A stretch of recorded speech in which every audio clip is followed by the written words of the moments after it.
And another hello to you.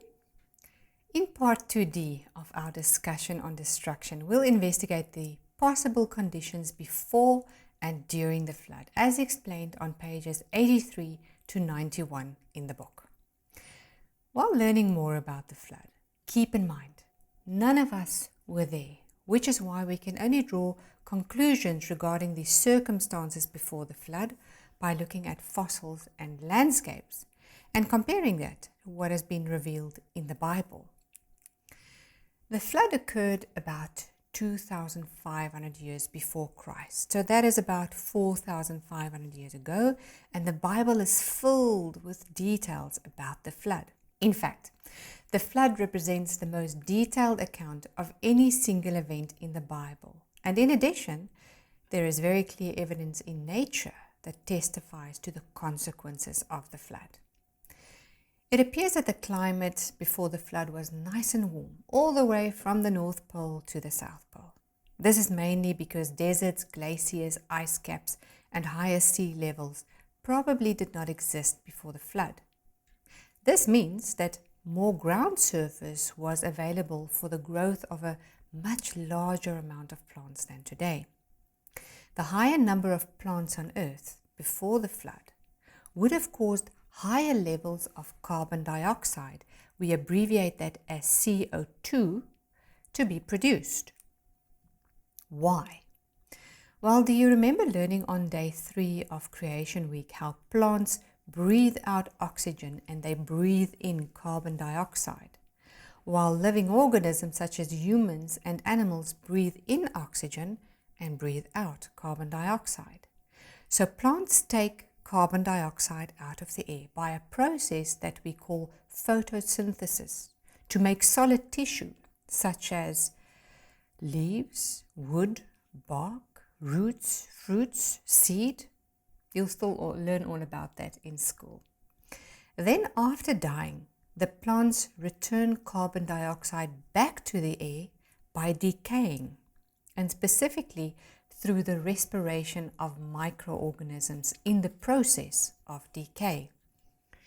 And because there were so many more plants on Earth before the flood, a lot more carbon dioxide would have been produced in the atmosphere after they died because of their decay. And it would also have resulted in warmer temperatures because the greenhouse effect of carbon dioxide prevents warm air from leaving the Earth.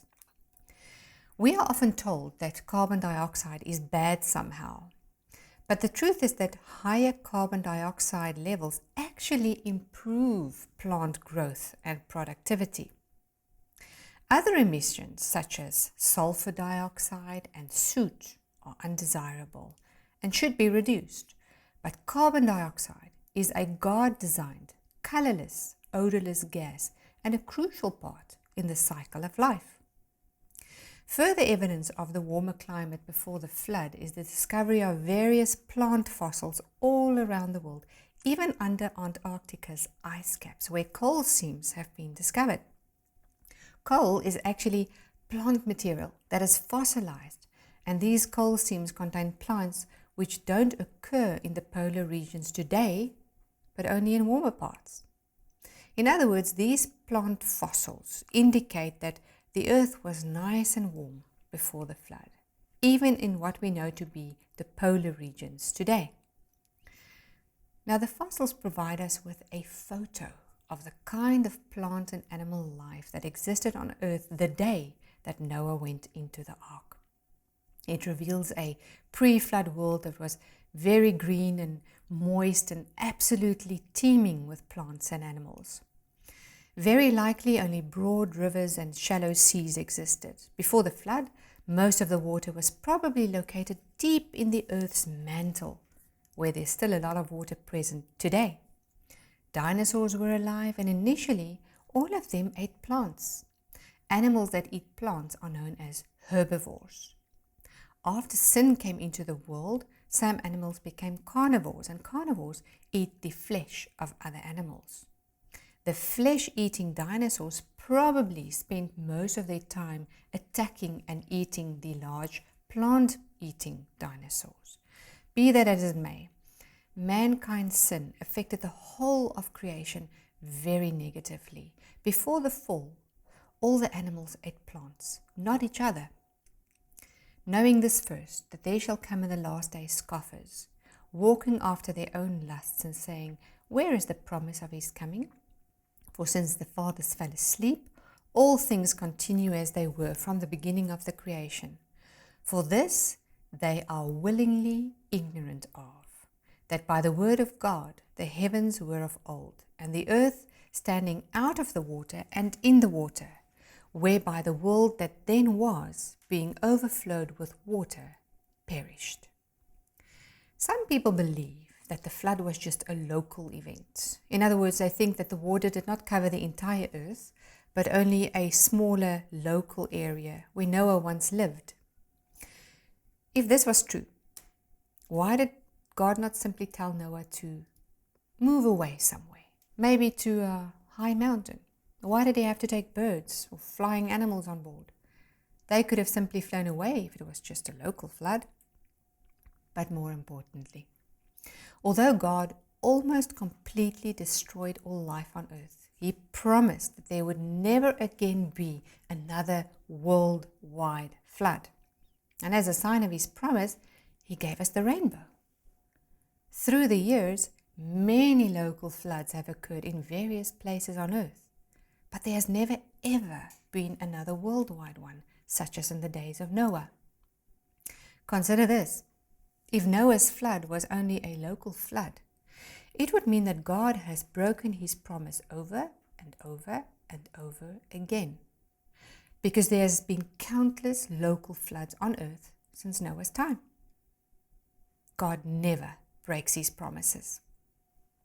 In the same way that the fossils remind us how God almost completely destroyed the earth with a worldwide flood, the rainbow serves as a beautiful reminder of his promise to us that he will never destroy the earth in this manner again. We know that a great destruction is coming, but it will be by fire, not by a flood. You can read all about that in 2 Peter 3, verse 10 to 12. The Bible clearly tells us that it was a worldwide flood, but in addition, there are at least 500 non-biblical legends worldwide that tell of a flood, and the details are remarkably similar to that which has been revealed in the Bible. From the third day of creation until just before the flood, the earth looked completely different from what it looks like today, probably with one supercontinent, not necessarily in the shape of what is called Pangaea, but probably much, much bigger. We read about this in Genesis 1, verse 9 to 10. Then God said, let the waters under the heavens be gathered together into one place, and let the dry land appear. And it was so. And God called the dry land earth, and the gathering together of the waters he called seas. And God saw that it was good. We'll learn more about this shortly.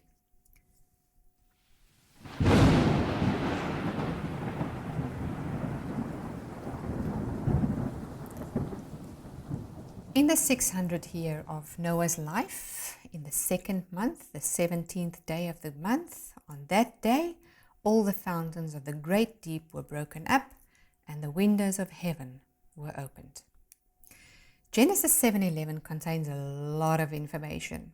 God's word describes how he caused the dry land to come forth out of the water on the third day of creation week. A certain amount of the water that initially covered the earth was probably trapped in and under the land in the process. In fact, geologists have calculated that the rocks in Earth's mantle still contain enough water in their mineral structure to fill up the oceans 10 times over. This image shows you where the mantle is located.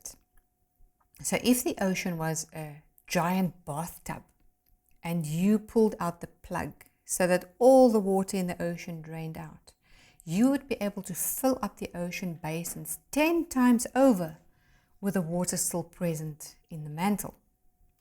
The breaking up of the fountains, according to Genesis 7:11, implies a release of hot magma mixed with steam that pierced the earth's crust, so that giant rifts ran thousands of miles across the planet, tearing open the Earth's surface, for example, where we find the mid-oceanic ridge.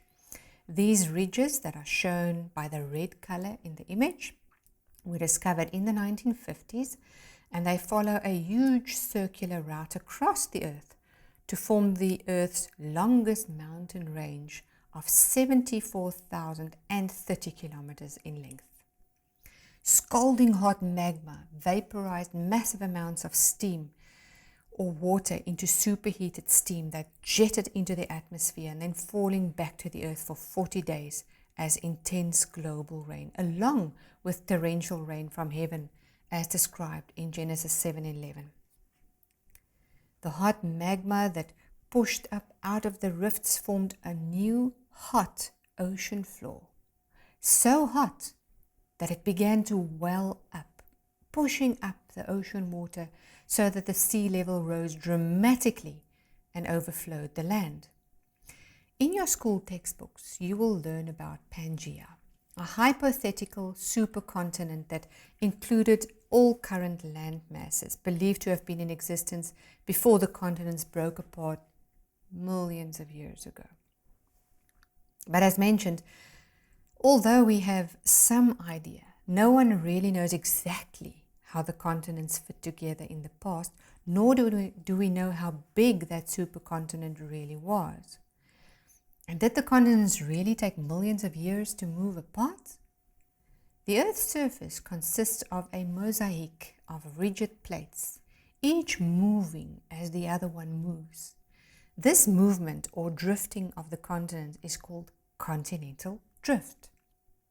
One of the theories on continental drift, called catastrophic plate tectonics by Dr. John Baumgartner, explains how the speed with which the continents moved apart could have been up to 150 feet per second. Now that's quite fast, more like a continental sprint than continental drift. And this probably happened when certain plates slid beneath other plates. We call that subduction. So the breaking up of the fountains of the deep caused the supercontinent to be broken up, with the plates moving away from each other, sliding under one another, and sometimes ramming into each other to form today's mountain ranges. In this way, the continents moved into their current positions within just a few months. The fact that the fountains are mentioned first is probably an indication that the most important source of water came from the earth as well as from the oceans. These fountains did not stop squirting water until a full 150 days or 5 months of the flood had run its course. Now, there was also another type of fountain that broke apart at this time, and that was the reservoir of the underground molten rock or magma. Today, there are many volcanic rocks found scattered in between the sedimentary rocks. Sedimentary rocks were laid down during the flood. It is therefore very likely that this breaking up of the fountains included a series of volcanic eruptions, especially where that hot new ocean floor began to dive under the continents that we call subduction zones. Large amounts of water were released from beneath the surface in the process, and violent earthquakes and tsunamis occurred. Did you know that up to 70% of what is released from a volcano is actually water in the form of steam? And the windows of heaven were opened, and the rain was on the earth 40 days and 40 nights. It continued to rain non-stop for 40 days and 40 nights. Some people believe that there used to be a thick water vapor canopy around the earth, and that all the water for the flood came from there. But a lot of research was done on this, and if such a canopy existed before the flood, it could never have been thicker than about 2 meters, because if it was any thicker, this would have caused the temperature on Earth to be far too hot due to the greenhouse effect. A 2-meter thick water vapor canopy would not have made a significant contribution to the 40 days and nights of rainfall anyway. According to the catastrophic plate tectonics model, volcanic activity would have caused large amounts of superheated steam to be released from the earth, which would have caused intense global rainfall. So the water for the flood definitely did not come from the sky alone. Most of the water most likely came from within the earth and the sea. Let's now have a look at fossils and how they are formed. A fossil is the remains of a once living ancient organism, about 4,500 years old, that is embedded and preserved in rock. It includes plants, animals and their parts like shells and teeth and bones or complete skeletons, as well as the tracks that they left behind. Now, some fossils no longer contain the organism's original material but consist of minerals that penetrated the organism to take on its form. These minerals eventually harden to stone. We call that petrification. And so the minerals are in the exact shape of the organism or a part of it, but the organism itself is missing in action. The organism is now called a fossil. Researchers have found that chicken bones and wood can be replaced with minerals in just 5 to 10 years, while a large dinosaur bone might take hundreds of years to completely mineralize. It all depends on the burial conditions over the years. Many dinosaur remains have still not completely turned to stone. In fact, more than half of the fossil is usually still original bone, not stone. Some fossil fish still had a fishy smell when they were first discovered. Large amounts of wood from trees that were growing at the same time when dinosaurs roamed the earth have been preserved but have not yet been fossilized. Now, when mentioning the word fossil, most people think of a slow, gradual process over millions of years, during which rock layers or volcanic ash slowly covered the organism. If this were true, it must have been an absolutely miraculous event, because how could this have happened slowly without the organism decaying or being scavenged? For example, when a fish dies today, why doesn't it change into a fossil? Instead, it bloats, floats for a while, and rots. Eventually, it sinks below the water surface where scavengers ravage it, and you just see scales floating in all directions. Basically, nothing's left of it. Let's use an example of a larger animal. Bisons were hunted almost to extinction a mere 100 years ago. Where are all their fossils? What happened to all the carcasses that were spread over the American plains in uncountable millions just 2 generations ago? It barely left a trace. Scavengers ate the meat, and even the skeletons eventually disappeared. So clearly the size has nothing to do with the fact that they didn't fossilize. There is an excess of fossilized plants in the sedimentary layers or strata. Yet, when a plant dies today, even a giant redwood or a baobab tree, it simply turns back to dust over time. Why doesn't it fossilize? The answer is simple. It takes very special conditions for fossilization to take place. Even though we have literally discovered billions of fossils in the sedimentary strata, fossils have never, ever formed at this magnitude in recent times.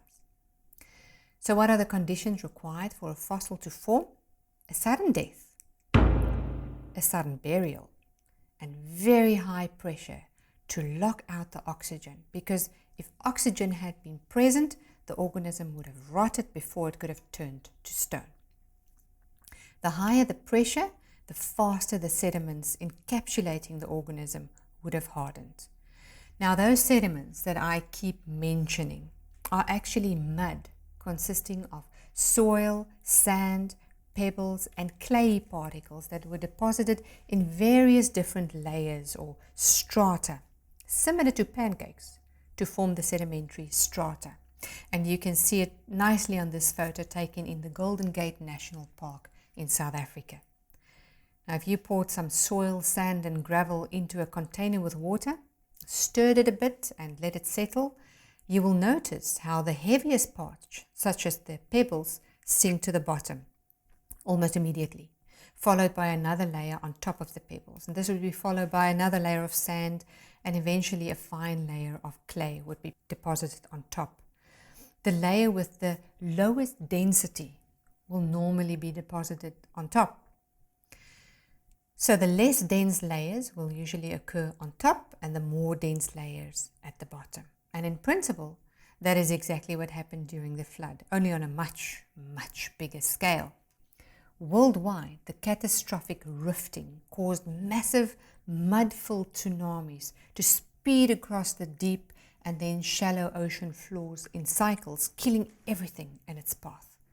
Soil and plants were ripped up, and enormous amounts of sediment or mud were deposited in layers, burying billions upon billions of plants and animals in what we call today the fossil record, that have since turned to stone. In fact, fossils, in other words, the remains of plants and animals or parts of them, are only found within the sedimentary strata because they were buried there during the flood. These fossil-bearing sedimentary rock layers cover almost 3/4, 75% of the Earth's surface. Now you know why. It's all because of the flood.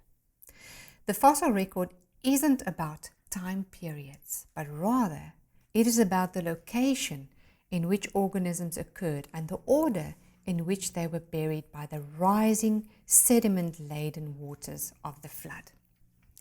Interestingly, there is a certain order in the fossil record. Simplified, it looks like this. At the bottom, we find mostly single-celled microorganisms. Since the flood began in the sea, when the fountains of the deep burst forth, we would expect enormous amounts of muddy sediments and marine invertebrates to be ripped up by the turbulent waters. As the flood waters flooded the continents, huge numbers of these shallow marine invertebrates, such as sea sponges and snails, inkfish and crabs, and other marine creatures, were buried on the continents in rapid succession. This is followed by amphibians, such as frogs and lizards. Next up is the dinosaurs, which are land-living reptiles, followed by the large land-living mammals and birds. Most of the coal that we still mine today were also formed during the flood. The fossil record clearly shows how, once upon a time, a huge catastrophe occurred where billions upon billions of plants and animals were rapidly covered and buried in the sedimentary strata, where they later turned to fossils. But how rapidly did this really happen? Did it take months, weeks, days, minutes, seconds? A clear fossil of an extinct marine reptile called the ichthyosaur was discovered. This is a fossil of a mother who has almost finished giving birth to her live little bambino. Only the mouth of the baby is still in the mother's birth canal. This illustration shows it in more detail. It is clear that both were overwhelmed and buried very rapidly, probably during the flood. It must have happened rapidly, otherwise both would have either rotted or would have been eaten by scavengers. The other option, if evolution were true, is that the mother lay on the ocean floor for thousands of years, giving birth to her little baby while the sediment slowly covered them over thousands of years, and they somehow fossilized without decaying or being scavenged. What makes more sense to you? Slow or fast? There's even been a discovery of a fossil fish swallowing another fish. With its mouth full of food, the fish and its meal were squished as flat as a pancake. Only the tail of the fish being eaten was still sticking out, for decoration, or just maybe so that we could clearly see this evidence for what it really is. Clearly, it must have been a very sudden and rapid event if we are able to see a fossil of one fish swallowing another fish before they were both buried under muddy layers. Other interesting discoveries include fossilized jellyfish. Can you believe that? Even fossilized giant oysters have been discovered, about 500 of them at an altitude of 4,000 meters above sea level in Peru. But how could oysters have lived up there? When an oyster dies, its shell opens up. However, if the oyster is buried alive, under very high pressure or dies very suddenly, the shell remains closed. The shells of these multitude of fossilized oysters were all closed, which means they must have been alive when they were suddenly buried under a colossal mass of sediments, and then these areas were pushed up towards the end of the flood to form the mountains such as the Andes that we can see today. Psalm 104 clearly describes how the mountains lifted and the valleys sank down, and also how the water ran off the continents into the new ocean basins. The entire process certainly did not take millions of years, but in fact happened really, really fast. We'll learn more about this in the next episode. Thank you.